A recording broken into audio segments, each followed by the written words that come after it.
अस्सलाम वालेकुम। इश्क 41 न्यूज के साथ मैं हूं आपकी मेजबान अमना अब्बास। खबर शामिल करते हैं झंग से। हमारे ब्यूरो चीफ राना मोहम्मद शाहिद के मुताबिक हुकूमती अहकामात पर जिला भर में मैरिज एक्ट अमल दरामद जारी।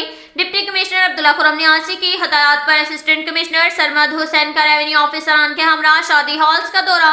जिगर मार्की में वन डिश की खिलाफ वर्जी पर 2 लाख जुर्माना।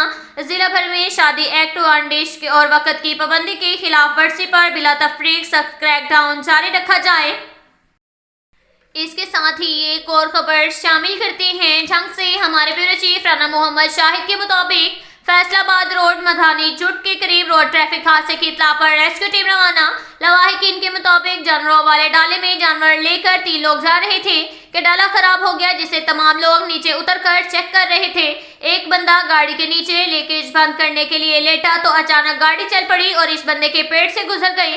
रेस्क्यू 1122 की टीम बर वक्त रिस्पॉन्स देते हुए जाए हादसा पर पहुंची। हादसे के नतीजे में मोहम्मद शकील वल्द गुलाम रसूल उम्र 42 साल मौका पर ही जाम हक हो गया, जिसका बज़ाहिर कोई जख्म नहीं था। रेस्क्यू एहलकारों ने CPR भी किया और तमाम वाइटल साइन भी चेक किए। रेस्क्यू एहलकारों ने बर वक्त रिस्पॉन्स करके डेड बॉडी को सिविल अस्पताल झंग मुंतकिल कर दिया। अब तक के लिए इतना ही काफी है। मिलते हैं अगले बुलेटिन में, हमारे साथ रहिएगा। अल्लाह हाफिज।